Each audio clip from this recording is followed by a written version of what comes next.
بسم اللہ الرحمن الرحیم۔ ایک علاقے میں ایک بابا جی کا انتقال ہو گیا۔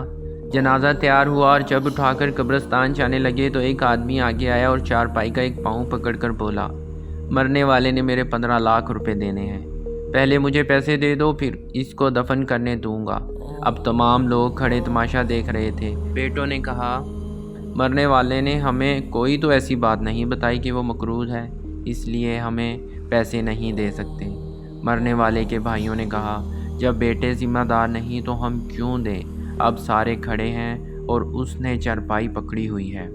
جب بات گھر کی عورتوں تک جا پہنچی، مرنے والے کی اکلوتی بیٹی نے جب یہ بات سنی تو فوراً اپنا سارا زیور اتارا اور اپنی ساری نقد رقم جمع کر کے اس آدمی کے لیے بھجوا دی اور کہا، اللہ کے لیے یہ رقم اور زیور بیچ کر اس کی رقم رکھو اور میرے ابو کا جنازہ نہ روکو، میں مرنے سے پہلے سارا قرض ادا کر دوں گی، باقی رقم کا جلد بندوبست کروں گی۔ اب وہ شخص کھڑا ہوا، سارے مجمع کو مخاطب کر کے بولا، اصل بات یہ ہے کہ میں نے مرنے والے سے 15 لاکھ لینے نہیں بلکہ اس کے 15 لاکھ دینے ہیں، اور اس کے کسی وارث کو میں نہیں جانتا تھا، تو میں نے یہ کھیل کھیلا۔ مجھے پتہ چل چکا ہے کہ اس کی وارث ایک بیٹی ہے اور اس کا کوئی بیٹا اور کوئی بھائی نہیں ہے۔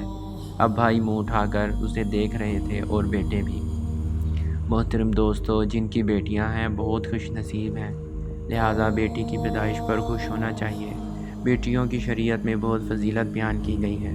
ہمارے نبی کریم صلی اللہ علیہ وسلم کا ارشاد مبارک ہے کہ وہ شخص پکا جنتی ہے جس کے گھر 1، 2 یا 3 بیٹیاں ہوں۔ اللہ تعالیٰ اس شخص کو جنت میں جگہ دیں گے جو اپنی بیٹیوں کی اچھے سے پرورش کرے اور ان کو اچھے دیندار گھر میں شادی کر دے۔ کہتے ہیں کہ بیٹیوں اور بہنوں کو دینے سے کبھی رزق میں کمی نہیں آتی۔